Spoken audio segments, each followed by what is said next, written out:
All right, listen, Donald Trump and JD Vance do not understand how leverage works, and that scares me because Trump is going into a high-stakes phone call with Russian President Vladimir Putin today, and Trump is going to get rolled. Trump doesn't understand the fundamental history of the war, and as much as I hate Vladimir Putin, Putin knows the history of the region. He knows how to weave his way around and manipulate Trump's dumbass. So I want to show you how JD Vance ceded a bunch of leverage today on the plane, basically just bowed down to Vladimir Putin, and then I want to show you Peter Ducey talking to Caroline Leavitt in the White House press room because he actually pushes back a little bit on Trump's Russia strategy. Let's start off with this clip of Caroline Leavitt earlier today, basically describing the Moody's downgrade of our credit rating and trying to spin it as a good thing. She literally inverses reality. Thanks. Edward. Yes, thanks. And then I'll go to you. Thanks, You're welcome. I want to get the president's reaction to Moody's downgrading the credit rating of the United States.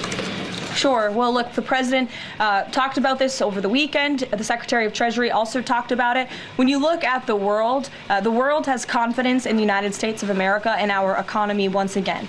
No, they do not. It's the exact opposite. I am not making this up when I say there are charts all over the internet of not only tourism into the United States dropping, travel into the United States is dropping. People are losing confidence in our country, but also trade regions are being created around us. Alliances are being created around us because Trump has created such an unpredictable environment that nobody wants to trade with the US. I mean, think about this. We had a really good trade deal that we signed with South Korea in 2014 with no tariffs. Obama had negotiated a good trade deal. South Korea, they're our allies. You don't need to be mean to them.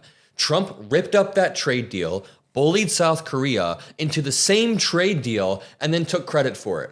And then said he did the trade deal. And then the thing is, it wasn't even ratified through Congress. So while Obama's trade deal with South Korea was a long-term deal, Trump has a deal for the next 3.5 years, and he thinks that that's a win. So the point is, countries have no reason to trust us. So Caroline Leavitt is lying. That might shock you. Caroline Leavitt is just lying when she speaks. Here's a clip of her talking about Trump's health right off the back of Biden's health. Like she's using Biden's cancer diagnosis as a chance to talk about how healthy Trump is. Follow up on former President Biden.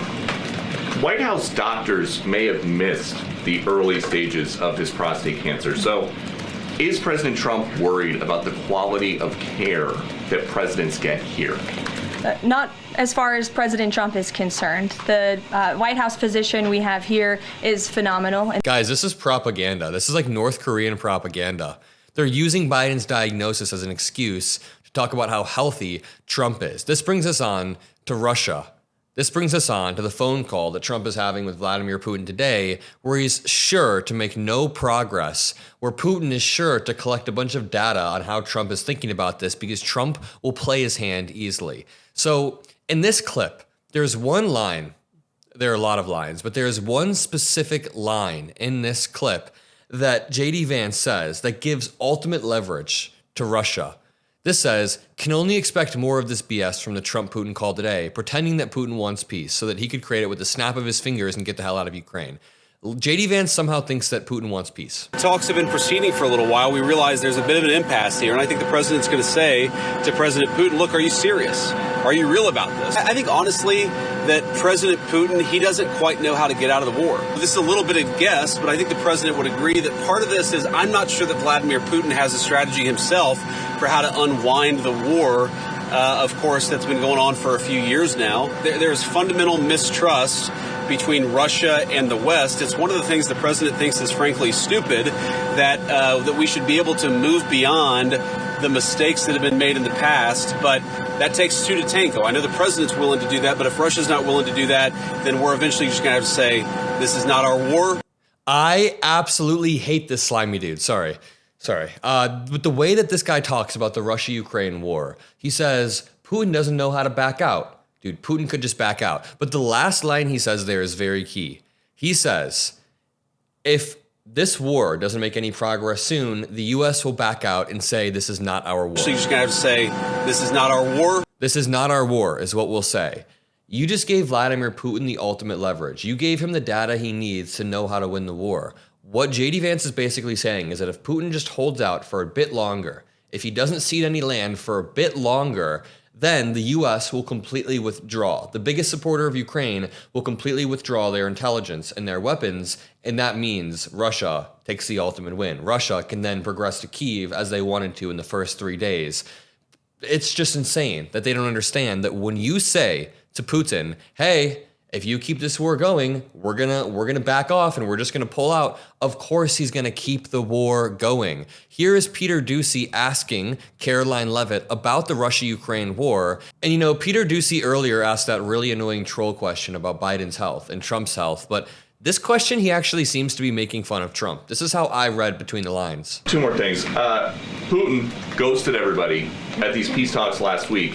As President Trump phones him today to try to figure out an end to the Ukraine war, does he think that Putin is the good guy or the bad guy? It's such an infantile question. Does Trump think Putin is the good guy or the bad guy? I think there's a little bit of condescension in Peter Ducey's question. Do you guys hear it as well? Let me know in the comment section below. While you're down there, make sure you drop a like, comment some blue hearts. Putin ghosted everybody at these peace talks last week.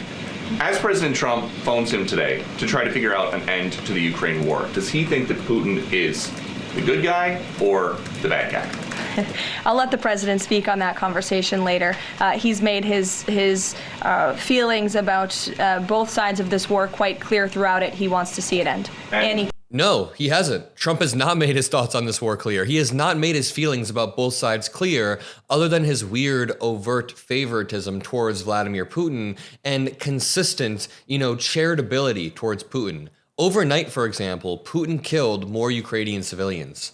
Putin struck Ukraine again overnight. I'm not even making this up. It took me one Google search. Russia launches massive drone attacks against Ukraine ahead of expected Trump-Putin call. So Trump has not made his feelings on this war clear. His feelings on this war being clear would mean stop it, Vladimir Putin. You are a murderous dictator who is not an ally of the United States. You need to get the hell out of Ukraine and stop it. Instead, Trump's like, Putin wants to get out. He wants to. We just have to give him the chance to get out. We just have to be a little bit nicer to him. Here's Peter Ducey, then I think sort of making fun of Trump again about his Taylor Swift comment. I hear a little bit of condescension in this. The last one.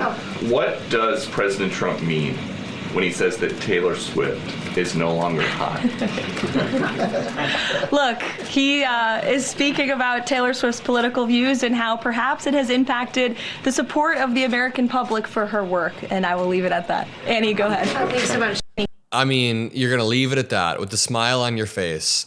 I think Peter Ducey was kind of making fun of Trump in this clip. The point is, Trump is allowing Vladimir Putin to take more and more land in Ukraine, kill more and more civilians, grab more territory and homes, and rip up people's lives, and Trump basically just has his eyes completely closed because of his favoritism, because of his massive ego and his malignant narcissism and his belief that Putin will do him a favor. It's insane, and I will be making a video, maybe even going live when we hear about the report from the Trump-Putin phone call. If you made it this far, comment yes or no. Would you like me to go live and break down the Trump-Putin phone call? Either way, I appreciate everybody who's helped me build this community thus far. It means more than you know, and I'll see you in the next video. Peace out.